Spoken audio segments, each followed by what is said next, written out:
सूरज ढल रहा था और गांव की ठंडी हवा में ढोल नगाड़ों की गूंज गूंज रही थी।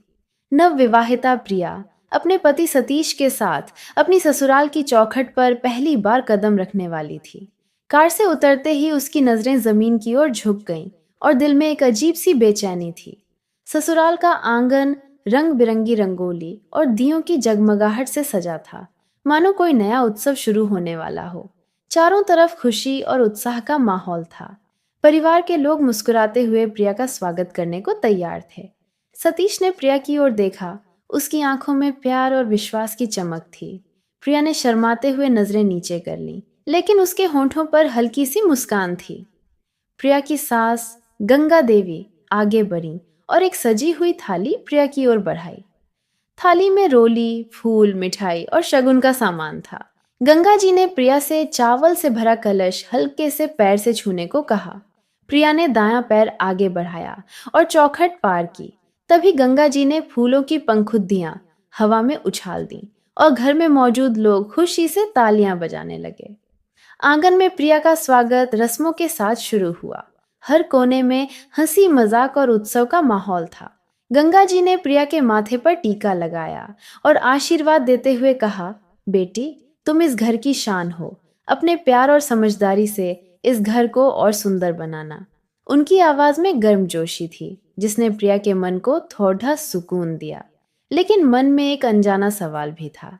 क्या यह नया घर उसे सचमुच अपनाएगा? सतीश प्रिया को देखकर मुस्कुरा रहा था। वह चाहता था कि प्रिया को इस घर में प्यार और सम्मान मिले, लेकिन रस्मों के बीच उसे चुपचाप एक ओर हटना पड़ था, क्योंकि परिवार की महिलाएं प्रिया को रस्मों के लिए अपने साथ ले गईं। प्रिया को आंगन में बिठाया गया और रस्में शुरू हुईं।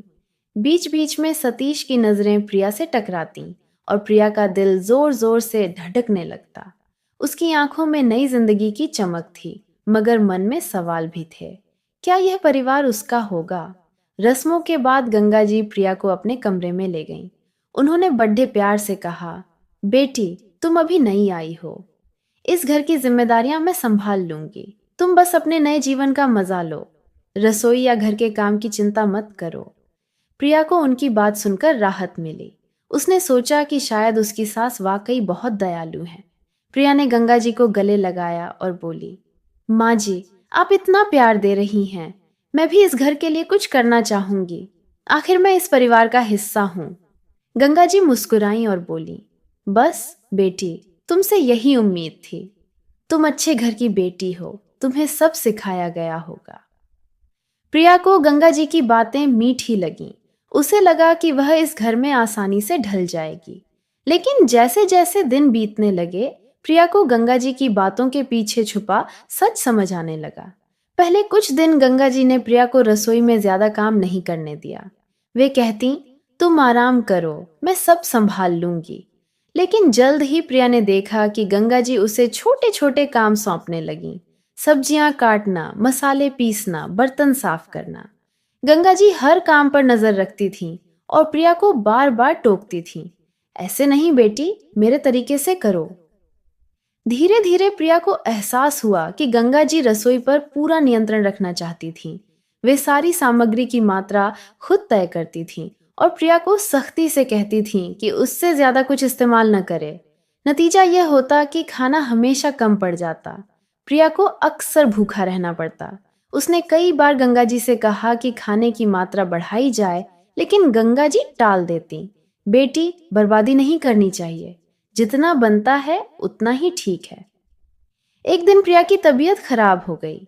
बुखार में वह कमजोर थी और उसने गंगा जी से कहा, माँ जी, मुझे कुछ पौष्टिक खाना चाहिए ताकि दवा ले सकूं। गंगा जी ने हल्के से जवाब दिया, बुखार में कम खाना ही ठीक है। ज्यादा खाने से तबीयत और बिगड़ सकती है। उस दिन जब खाना परोसा गया तो प्रिया के लिए बस थोड़ा सा पानी जैसा सूप और एक सूखी रोटी बची थी। प्रिया की आंखें भर आईं। वह समझ नहीं पा रही थी कि इतने कम खाने में वह कैसे ताकत जुटाएगी। उसी वक्त सतीश घर लौटा। उसने प्रिया की हालत देखी और पूछा, क्या हुआ? तुम रो क्यों रही हो? प्रिया ने हिचकते हुए सारी बात बताई। कैसे गंगा जी रसोई पर कब्जा जमाए हुए हैं, कैसे खाना हमेशा कम पड़ता है और कैसे वह हर दिन भूखी रह जाती है। सतीश का चेहरा गुस्से से लाल हो गया। वह गंगा जी के पास गया और बोला, माँ, ये क्या हो रहा है? हम इतनी मेहनत करते हैं, फिर भी मेरी पत्नी को खाना नहीं मिलता। आप हर चीज अपने कंट्रोल में रखना चाहती हैं, लेकिन इसका मतलब यह तो नहीं कि प्रिया भूखी रहे। गंगा जी हक्का बक्का रह गईं। उन्होंने सफाई देने की कोशिश की। बेटा, मैं तो बस घर का ख्याल रख रही थी। लेकिन सतीश ने सख्त लहजे में कहा, माँ, अगर इस घर में मेरी पत्नी को सम्मान और भरपेट भोजन नहीं मिल सकता, तो मैं अपनी गृहस्थी अलग बसा लूंगा।